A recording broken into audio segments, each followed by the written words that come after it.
Pirámides, templos, tumbas. Estas maravillas antiguas prometen secretos aún mayores ocultos bajo las arenas de Egipto. Ahora, la ciencia más puntera decodifica por fin la misteriosa tierra de los faraones. Con la tecnología moderna empezamos a vislumbrar cómo vivían los antiguos egipcios y la forma en que morían. En esta ocasión, desvelaremos los misterios de la élite del antiguo Egipto. ¿Puede la tecnología moderna localizar la tumba perdida del legendario sacerdote Imhotep? Es bastante difícil separar al hombre del mito. ¿Arrojará una extraña estatua fragmentada finalmente luz sobre la misteriosa reina cocodrilo? ¿Qué era? ¿Quién era? ¿Cómo logró lo que hizo? ¿Y podrá revelar el moderno análisis de ADN cómo un faraón salvó a su pueblo de la extinción? Sobrevivir a 100 años de sequía. ¿Cómo es posible algo así? Pistas desenterradas. Indicios perdidos en el pasado reexaminados. Objetos valiosos observados a la luz del siglo XXI. Estos son los enigmas de Egipto. Durante más de 3000 años, una élite todopoderosa gobierna el antiguo Egipto. Estos faraones, reinas y sacerdotes son adorados por su pueblo como dioses todopoderosos. Para comprender a esta civilización, debemos entender a sus soberanos, y todavía queda mucho por descubrir. Imhotep, el famoso sacerdote del antiguo Egipto, ha eludido a los expertos durante siglos. La ubicación de la tumba de Imhotep es tal vez uno de los mayores misterios de la egiptología. Es bastante difícil separar al hombre del mito. Ahora, gracias a la nueva tecnología, ¿lograrán los arqueólogos finalmente algún avance? Los avances científicos podrían haber encontrado algo muy emocionante. 170 faraones gobernaron el antiguo Egipto.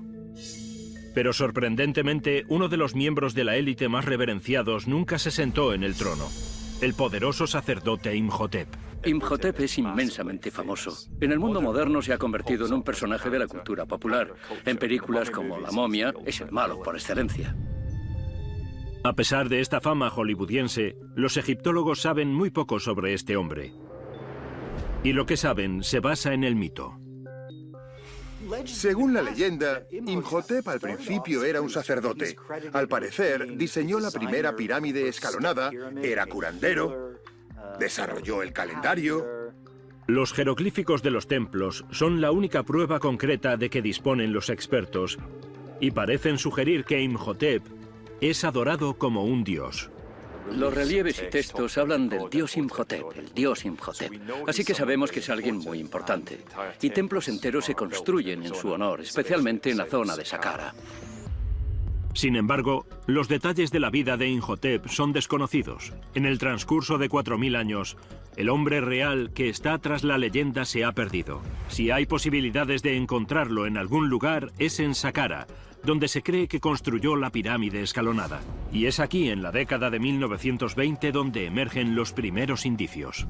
Un arqueólogo británico llamado Cecil Firth estaba excavando unas estructuras próximas a la pirámide escalonada y descubrió la base de la estatua de Djoser.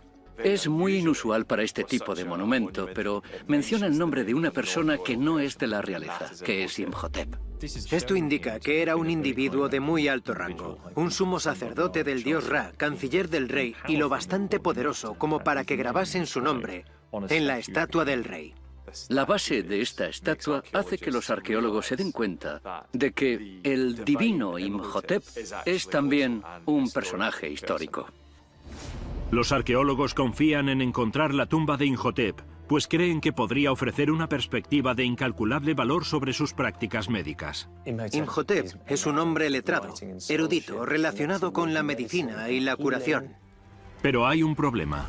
Lo extraño es que hoy en día no estamos seguros de dónde fue enterrado. Imaginamos que fue en algún lugar de Saqqara, que es el lugar con el que se le asocia, pero es un misterio. Durante décadas, los egiptólogos peinan el antiguo cementerio de Saqqara. El arqueólogo británico Walter Bryan Emery se obsesiona con encontrar a Imhotep y convierte la resolución del misterio en el trabajo de su vida. Se refería a ello como la búsqueda de Imhotep y se entregó a ella en sus trabajos científicos. Buscaba esa tumba en particular. Emery viaja a Saqqara y en 1964 su equipo descubre unas misteriosas pistas enterradas bajo la arena. Descubre también un buen número de extraños modelos de partes del cuerpo. En un principio le desconciertan los macabros objetos, pero cuando los examina con detenimiento, realiza una estimulante conexión con Imhotep. No son partes de estatuas, sino donativos de los peregrinos, con la esperanza de sanar sus orejas, ojos o brazos. Y como Imhotep es el dios de la curación, Emery piensa, un momento, podría ser su tumba. Cuando comienza a excavar en la arena, bajo los modelos, descubre algo que parece increíble. Emery encuentra el comienzo de un laberinto de catacumbas. Una enorme red de túneles subterráneos repletos a rebosar de momias de diferentes animales. Sala tras sala tras sala de animales sagrados. Babuinos, gatos, halcones, toros. Colocados en esas galerías como ofrendas a los dioses. Entre los miles de momias de animales, Emery encuentra una pista vital en la búsqueda de Imhotep. Centenares de vasijas que contienen ejemplares momificados de un ave sagrada, el ibis. Esta es una pista definitiva para Emery, porque se sabe que Imhotep tenía el título de el gran señor de los ibis. El equipo de Emery excava el pozo de los ibis y encuentra otra pista. Encontró una caja donde estaba inscrito el nombre de Imhotep el Grande. Emery creyó haber encontrado el filón. Esta inscripción es una pista muy importante e implica que la tumba de Imhotep podría estar muy cerca. Emery seguramente pensó que estaba muy cerca. Sin embargo, transcurren 7 años y Emery no encuentra nada más. Entonces se produce la tragedia y Emery sufre un infarto cerebral. Lo encontraron desplomado en su tienda en Saqqara y lo trasladaron a un hospital del Cairo, donde unos días después falleció sin haber encontrado la tumba que buscó sin descanso los últimos años de su vida. En 2007, un equipo internacional de arqueólogos recoge el testigo en la búsqueda de la tumba de Imhotep. Esta vez emplean una táctica diferente. Utilizan un revolucionario radar de penetración terrestre para peinar el desierto y crear un mapa de todo lo que la arena no permite ver. En el plano geofísico, podemos ver hasta 5 metros por debajo de la superficie. Lo que encuentran es impresionante. Descubrimos 2 estructuras muy grandes. Una mide 90 metros de largo y la contigua 70 metros. Para los expertos, solo puede significar una cosa. El tamaño y posición de estos elementos en el mapa indican categóricamente que son tumbas. Los investigadores son conscientes de que el enorme tamaño de estas tumbas significa que son sepulcros importantes, y cuando datan las tumbas, se materializa una conexión extraordinaria con Imhotep. Podrían pertenecer a la tercera dinastía cuando vivió él. ¿Puede ser la prueba que estamos buscando de la tumba de Imhotep? Los expertos están esperanzados, pero aún queda un largo camino. Solo una vez que obtengan permiso para excavar podrán identificar las tumbas. Todavía no disponemos de las pruebas irrefutables que nos permitan decir que es ahí donde lo enterraron. Solo la excavación activa nos demostrará si pertenecen a Imhotep. Esta tecnología innovadora nos ha acercado más que nunca a la posibilidad de encontrar a Imhotep. Pero hasta que no excavemos bajo las arenas de Saqqara, la ubicación exacta de su tumba seguirá siendo un misterio.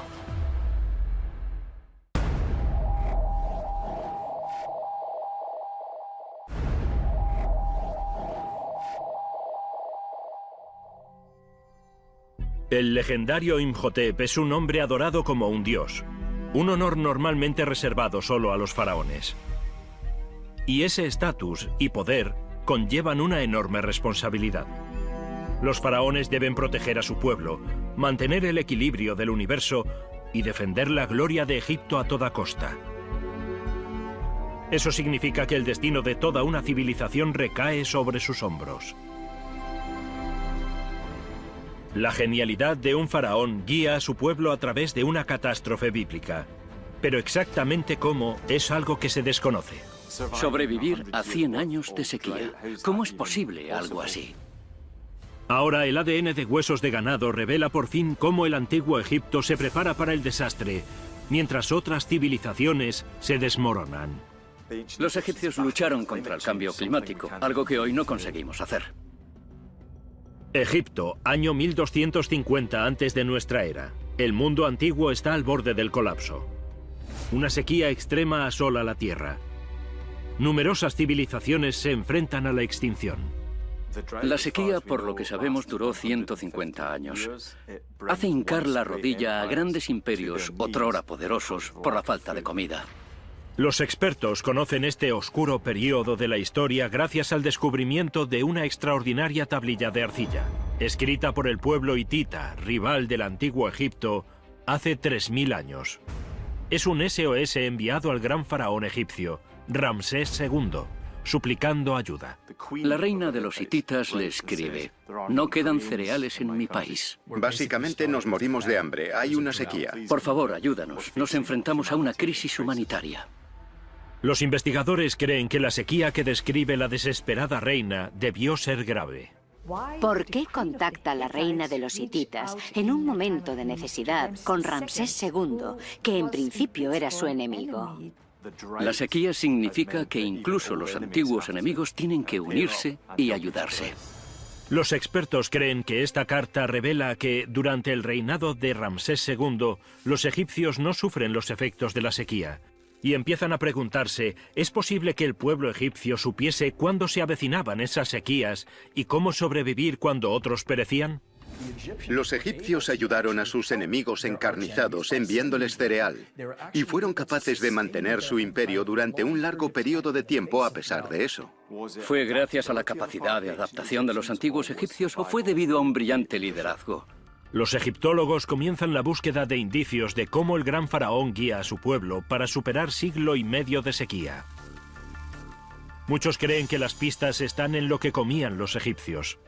¿Es posible que el tipo de dieta que llevaban fuese lo que les ayudó a sobrevivir tanto tiempo? Las élites tienen una dieta más rica en proteínas, pero ¿qué come el pueblo llano? La respuesta a esa pregunta fue un misterio hasta 2013, cuando los científicos descubrieron indicios clave. El carbono de la comida se conserva en los tejidos de las momias del antiguo Egipto. El cuerpo almacena diferentes niveles de carbono dependiendo de los diferentes alimentos. De modo que analizando esos niveles en las muestras de las momias, podemos determinar qué comían. Analizan el carbono de los restos momificados de los ciudadanos corrientes de la época de la sequía. Los resultados revelan que el pueblo egipcio llevaba una dieta totalmente diferente de la de sus gobernantes. Los nuevos datos del isótopo de carbono nos dicen que el pescado y la carne no eran habituales en la dieta de los antiguos egipcios. Fundamentalmente cultivaban y consumían trigo y cebada. Los antiguos egipcios en gran medida parecen ser vegetarianos. Los expertos creen que esa dieta vegetariana les ofrece una ventaja vital, incluso durante las sequías más graves, porque los cultivos requieren mucha menos agua. Las dietas basadas en carne requieren más tierra, más riego, más recursos. Las dietas basadas en plantas, en vegetales, son más fáciles de mantener con una sequía. Pero queda una pregunta. ¿Cómo siguieron cultivando sus tierras durante más de un siglo de sequía? Todavía no está claro. Las pistas emergen de una fuente inusual. En 2013, los científicos que trabajaban en el mar de Galilea recogieron muestras de polen fosilizadas. Dataron el polen en la época del Imperio Nuevo, y al analizarlas, esas muestras revelaron algo revolucionario. Los antiguos practicaban la ingeniería genética. Las muestras de polen demuestran que se plantaban cultivos más resistentes. Experimentaron con variedades de grano nuevas que podían sobrevivir a largas sequías. Y eso no es todo. Durante el reinado de Ramsés II, los antiguos egipcios llevaban sus preparativos a otro nivel. Los investigadores ahora creen que realizaban un seguimiento de las sequías, año tras año, usando un nilómetro. Es un aparato simple, pero es una especie de ciencia climática en el antiguo Egipto. El nilómetro es una estructura de piedra con una serie de líneas esculpidas que miden la profundidad del Nilo durante las inundaciones. Miden el Nilo y saben si esperar una cosecha buena o mala. 16 rayas era lo ideal. 14 rayas significaba que no toda la tierra se inundaría. 12 rayas, hambre. Pero hay algo que sigue desconcertando a los expertos. Aunque los egipcios se preparen para la sequía midiendo el nivel de las aguas y plantando cereales resistentes, siguen necesitando ganado para arar los campos a esas temperaturas. Y el ganado que usan tradicionalmente no está adaptado a esas condiciones. En 2017, en el yacimiento de Megido, en los confines más lejanos del imperio del Antiguo Egipto, los arqueólogos realizan un descubrimiento. En el yacimiento de Megido, los arqueólogos encontraron huesos de ganado. Para arrojar luz sobre la raza de ganado exacta que usaban, los científicos realizan la secuenciación del ADN de unos huesos de 3000 años de antigüedad. Los resultados revelan algo asombroso. Criaban un ganado que podía sobrevivir a una sequía. El ganado no es una raza doméstica pura, sino un cruce con cebú, un animal que ha evolucionado para tolerar un calor extremo. Si quieres prepararte para la sequía, te conviene introducir en tu ganado el ADN del que vive en las zonas más áridas. Y eso es exactamente lo que hicieron los egipcios. Es uno de los primeros grandes ejemplos de ingeniería genética. Para los expertos, ahora está claro cómo sobrevivieron a la sequía, mientras las civilizaciones que los rodeaban se desmoronaban. Y los egiptólogos tienen una explicación para el SOS de la reina hitita al gran faraón egipcio Ramsés II. Pide ayuda a la única civilización que domina a la naturaleza. La preparación de los antiguos egipcios para una sequía generalizada posibilitó que el imperio sobreviviese con mucho a otras sociedades y civilizaciones. Los egipcios vencen a la sequía durante más de un siglo, pero las condiciones extremas se intensifican. Finalmente se vuelven demasiado duras para que ninguna civilización sobreviva a ellas. No fue suficiente. Finalmente el Imperio Nuevo cae. Sin embargo, su capacidad de recuperación ante el desastre perdura. El Imperio Nuevo sigue considerándose la edad de oro de la historia de Egipto y puede enseñarnos alguna lección. El cambio climático puede tener un enorme impacto sobre la civilización y la sociedad, pero podemos prepararnos para él.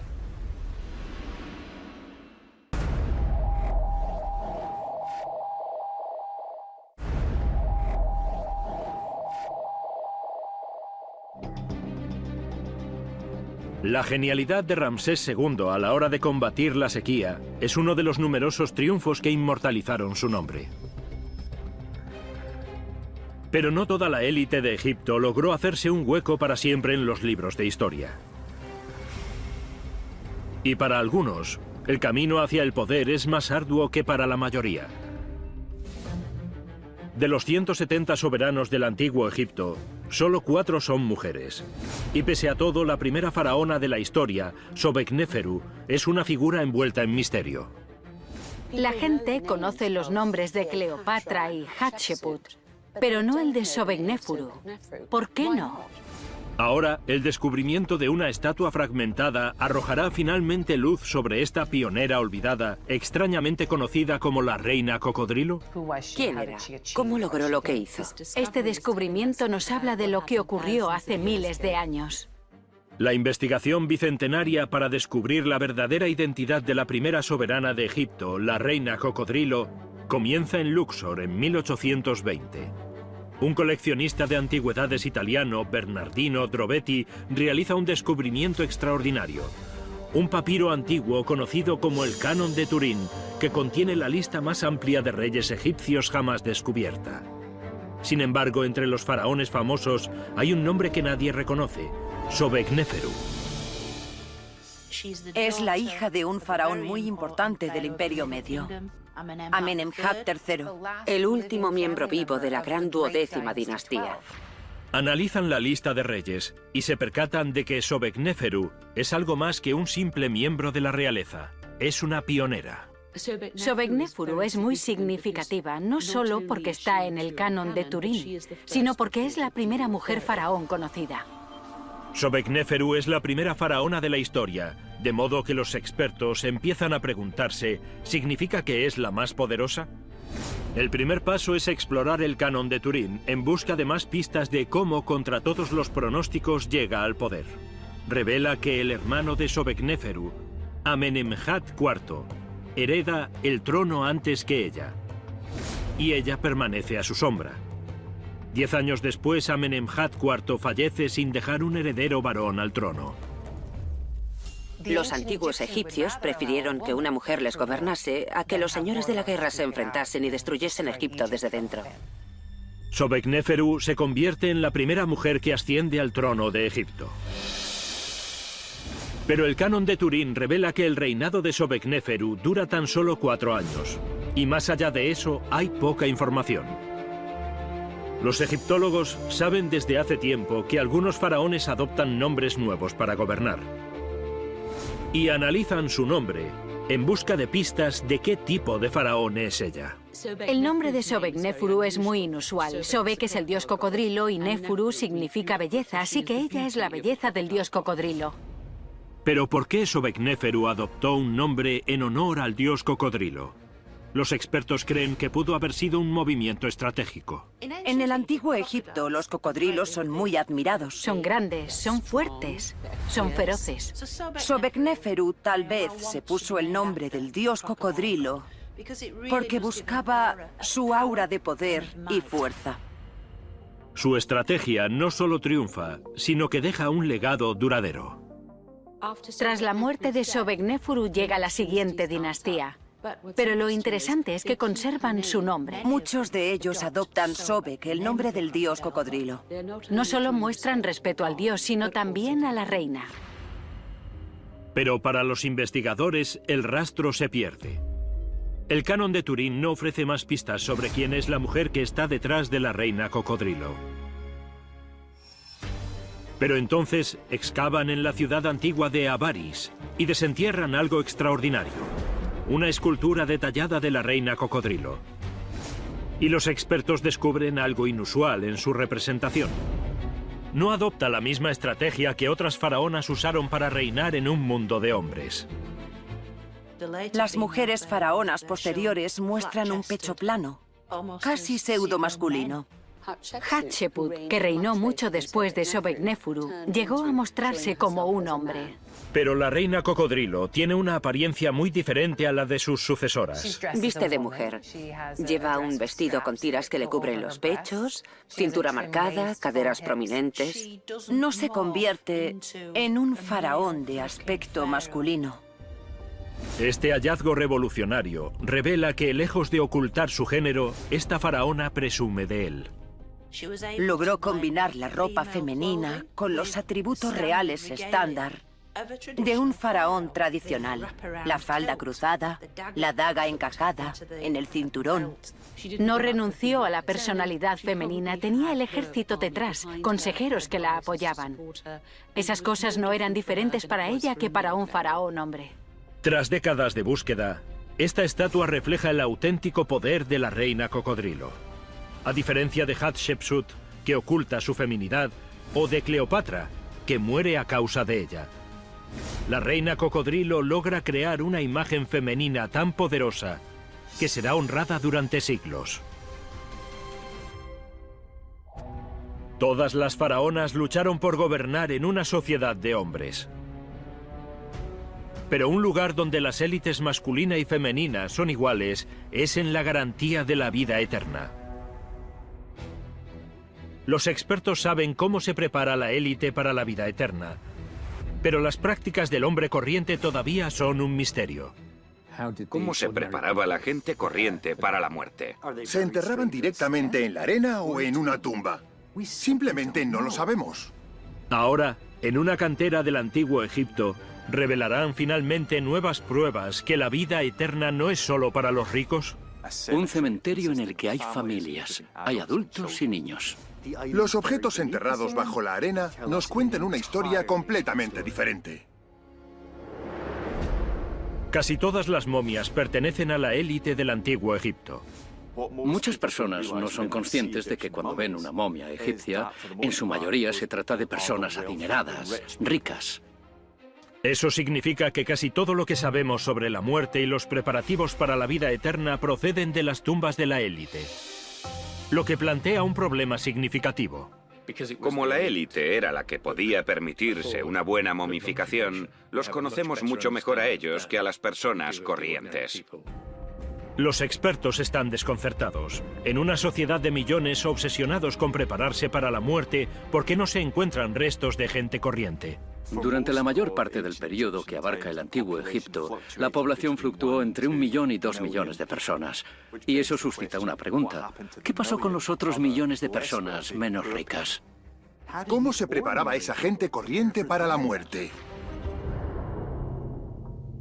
El ansia de respuestas desencadena una misión centenaria en busca de las tumbas de la gente corriente de Egipto y de desvelar sus prácticas funerarias secretas.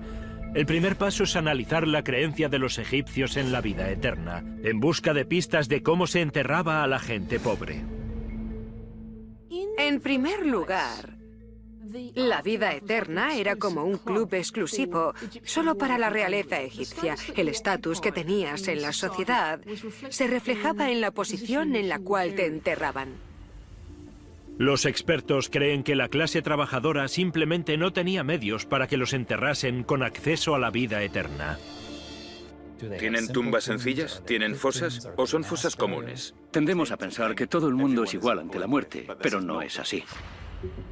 Las tumbas de los trabajadores continúan siendo un misterio, pero aún así se dispone de algunos ejemplos de enterramientos que no pertenecen a la élite y se pueden estudiar. A comienzos del siglo XX, en Deir el-Medina, un pueblo perfectamente conservado cerca del Valle de los Reyes, encuentran algo extraordinario, una serie de tumbas que se remontan al Imperio Nuevo. Cuando entraron, descubrieron pinturas complejas, objetos funerarios valiosos, pero las cámaras eran pequeñas. Para los expertos, el modesto tamaño de estas tumbas solo puede significar una cosa. No se trata de un cementerio de la élite. Estas tumbas pequeñas nos dicen que sus propietarios son los artesanos que hacían las tumbas de la realeza. Es evidente que no se trata de las tumbas de trabajadores corrientes. Pero los egiptólogos que las analizan creen que revelan algo fundamental. Con el tiempo, la vida eterna parece que se convirtió en algo menos exclusivo. Vemos que se ha construido una tumba y que tal vez alguien consigue un ascenso. Y de repente se esculpen azulejos nuevos y jeroglíficos en los muros. En la sociedad del antiguo Egipto se puede ascender en el escalafón. Es cuestión de recursos. Si los artesanos de Deir el-Medina se construían tumbas, los expertos comienzan a cuestionarse si los más pobres de la sociedad harían lo mismo. Entonces, en 2015, cerca de una cantera de piedra, Gebel Silsila, un equipo de arqueólogos suecos descubre una puerta de piedra esculpida en la roca. Cuando excavan la entrada, se encuentran algo completamente inesperado. Descubren una serie compleja de tumbas, formada por más de 40 cámaras. Las tumbas son modestas, su forma es muy simple y la decoración no es elaborada. La apariencia simple de estas tumbas entusiasma a los arqueólogos. Empiezan a preguntarse si podría ser el cementerio de trabajadores que buscaban. Lo que descubren es sorprendente. Un cementerio en el que hay familias, hay adultos y niños. No son simples fosas comunes, son familias enterradas juntas. Incluso encontramos algunos ataúdes de madera. Examinan los huesos con detenimiento en busca de pruebas que confirmen quiénes son estas personas. Y descubren un patrón. Los huesos presentan una serie de fracturas muy similares. Todos. Este patrón nos indica que no se trata de accidentes casuales. Es algo que le pasaba a todo el mundo en su vida. Estas personas tenían un trabajo duro. La proximidad de las tumbas a la cantera y las señales de la dureza del trabajo en los huesos llevan a los expertos a una conclusión. Estas tumbas pertenecen a los trabajadores de las canteras de Gebel Silsila. Han encontrado los huesos de egipcios corrientes. Los arqueólogos dirigen su atención de nuevo a las tumbas y descubren algo inesperado. Encuentran todo tipo de objetos funerarios, como cerámica pintada, textiles, amuletos mágicos, incluso joyas. El hallazgo apunta a una conclusión extraordinaria. Los más pobres de la sociedad también se preparan para la vida después de la muerte. No hay ninguna duda de que estos objetos se colocaron para la vida después de la muerte, y eso significa que los trabajadores creían que también podían alcanzar la vida eterna. Por fin, las prácticas funerarias de los trabajadores pobres de Egipto han dejado de ser un misterio. A pesar de ser mucho más modestas que los sepulcros de la élite, estas tumbas y objetos funerarios son la prueba de que incluso los egipcios más pobres intentan ofrecer a sus familias la vida eterna. Los trabajadores no eran arrojados a una fosa común cuando morían. También ellos podían aspirar a tener su propia tumba. Y esto demuestra que todos los egipcios de la antigüedad tenían posibilidades de salvación.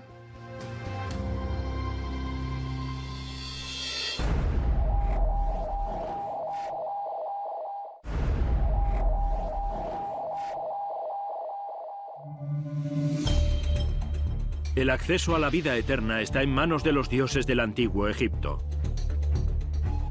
Y como vehículo suyo en la tierra, es deber del faraón construir grandes templos para agradarlos. A lo largo de miles de años, construyen templos en el Nilo, en lugares como Edfú, Asuán y Tebas.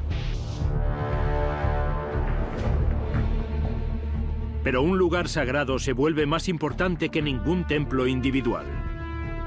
Y hoy contiene pistas para saber cómo honraban y se comunicaban con los dioses. Karnak, uno de los centros religiosos más grandes del mundo. Pero pocos visitantes son conscientes de que 3/4 partes de sus templos están en ruinas. Cada vez que voy allí me quedo sin habla. Son 80 hectáreas de escombros. Los acontecimientos espirituales que han tenido lugar en estos templos durante más de 2000 años todavía son un misterio. Ahora, una arqueóloga se ha embarcado en la misión de reconstruir digitalmente Karnak y comprender finalmente los misterios ocultos en lo más hondo de la cultura egipcia antigua. En el año 2000 antes de nuestra era, el poderoso faraón Sesostris I ordena la colocación de la primera piedra en Karnak para construir un templo dedicado al dios Amón. Pero el proyecto no se queda ahí. Todos los faraones que le suceden añaden nuevos elementos. El templo de Karnak fue creciendo a lo largo de un milenio y al principio no se pusieron límites de ningún tipo.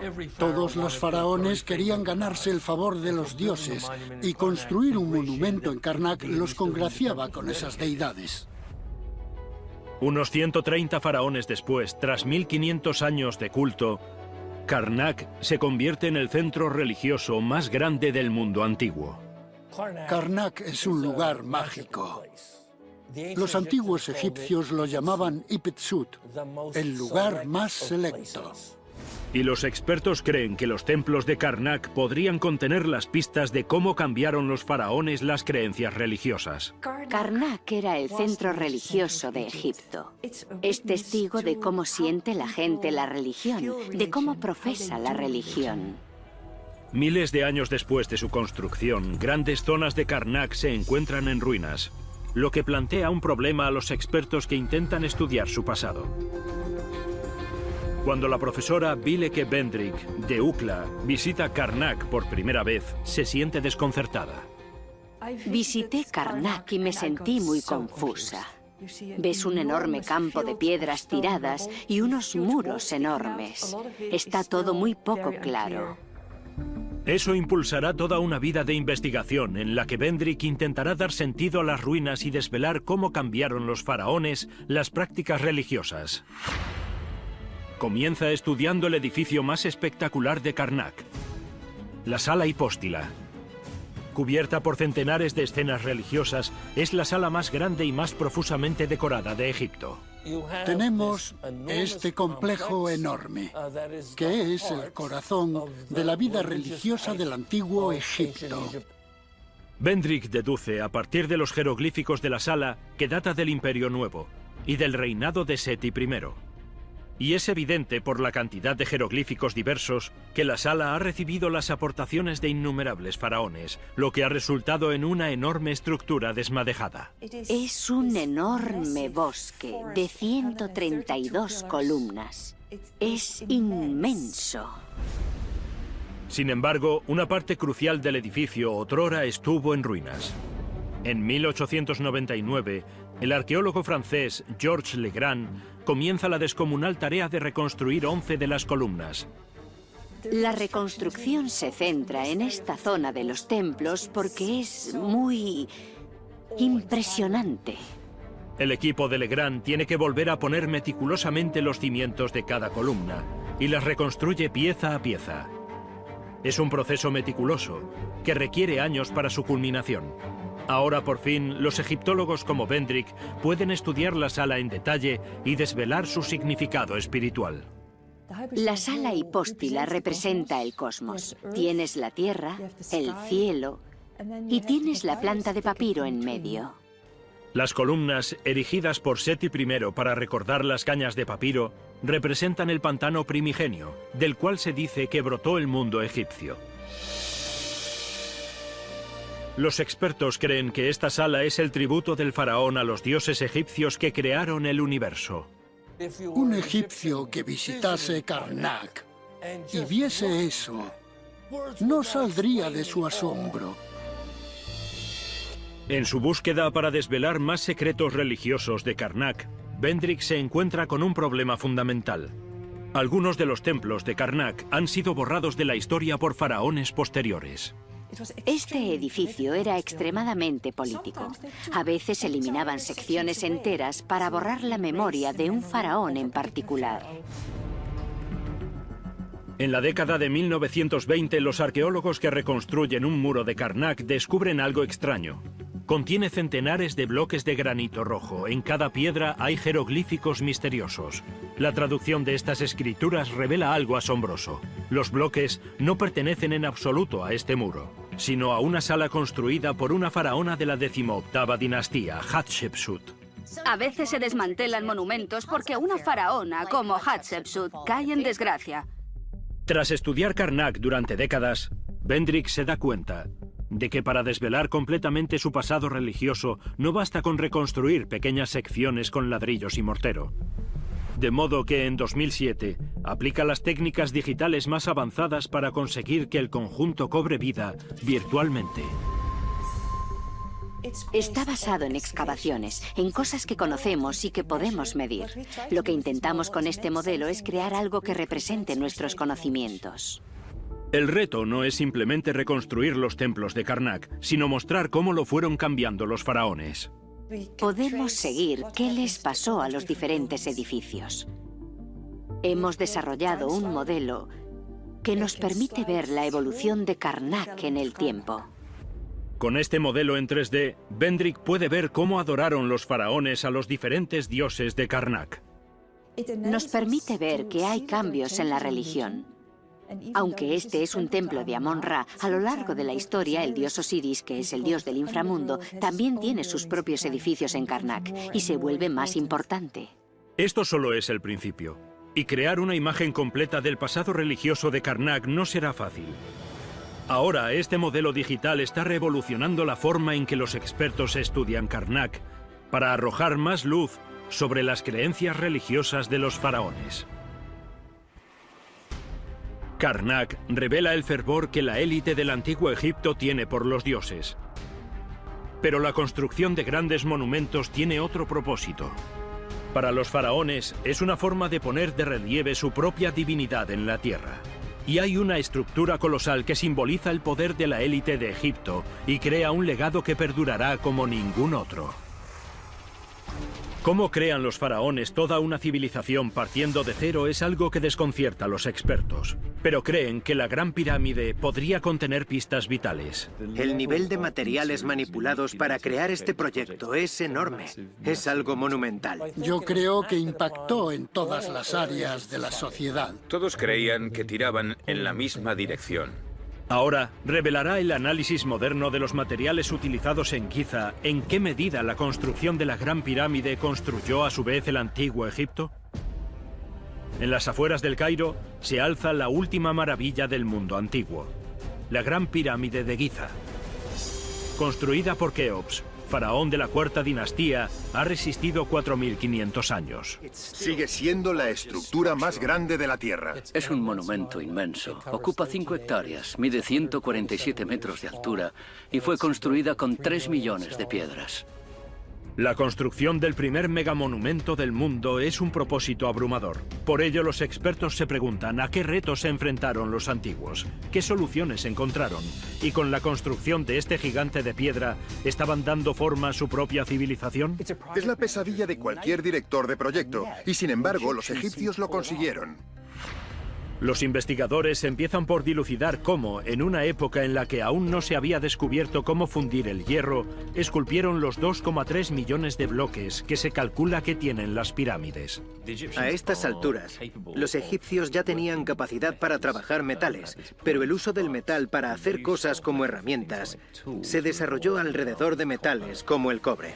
El cobre es un metal relativamente blando, lo que implica que los cinceles de cobre se rompen o pierden el filo al esculpir roca. Y los expertos creen que esto supone un problema logístico enorme. Utilizaban muchísimo cobre. ¿De dónde salió tanto cobre? No hay cobre en el Valle del Nilo. Ahora, científicos europeos intentan averiguar el origen del cobre de los antiguos canteros. Gracias al análisis de isótopos de ciertos objetos de cobre, encuentran una coincidencia y localizan un yacimiento a centenares de kilómetros de la Gran Pirámide de Giza, al otro lado del Mar Rojo, en las tierras del Sinaí. El cobre se encuentra en la península del Sinaí, de modo que enviaron a todos sus mineros allí para importar el cobre para el imperio. Esto da origen a una explotación minera que no solo suministra herramientas para la Gran Pirámide del faraón Keops, sino también para las tumbas del Valle de los Reyes siglos después. Al exigir monumentos tan complejos, la élite egipcia, tal vez sin saberlo, dio origen a una forma de industrialización que facilitó la prosperidad de esta sociedad. Y los expertos se preguntan, ¿puede que otros problemas de construcción de la Gran Pirámide fomentasen otros avances tecnológicos? Los investigadores estudian el problema al que se enfrentan los egipcios para transportar enormes cantidades de piedra desde las canteras a centenares de kilómetros. Tuvo que ser una tortura transportar esos bloques gigantes. 1 centenar de metros ya es duro. Imaginen 1000 kilómetros.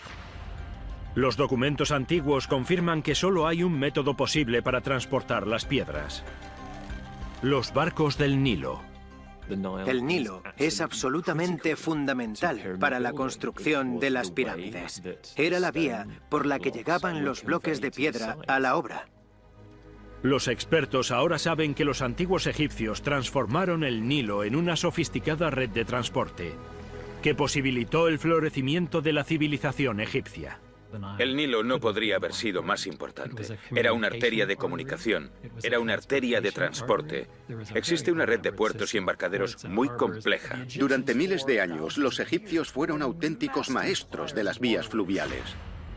Para los directores del proyecto de la pirámide de Keops, lo que emerge de esta amplia red es una numerosa mano de obra diseminada por toda la nación. La Gran Pirámide tardó unos 20 años en construirse y en ella trabajaron decenas de miles de obreros. No era un edificio localizado. La Gran Pirámide llegó, afectó a todos los rincones del país. Aunque la población viviese lejos de la obra propiamente dicha, estaba involucrada. Los expertos creen que al reclutar a esta mano de obra diversa por todas sus tierras, el rey Keops creó el tipo de sociedad sobre la que se apoyaría la longevidad de la civilización del antiguo Egipto. Todos creían que tiraban en la misma dirección. Si tienes una mano de obra unida que trabaja por un objetivo común, puedes lograr cualquier cosa. Y fue lo que hicieron los antiguos egipcios. Ahora está claro que con la explotación minera en el Sinaí, el dominio del Nilo y la unión de la mano de obra, el rey Keops creó un legado duradero. Construyó algo más que la Gran Pirámide: las infraestructuras que posibilitarían que el antiguo Egipto floreciera durante más de 2 milenios.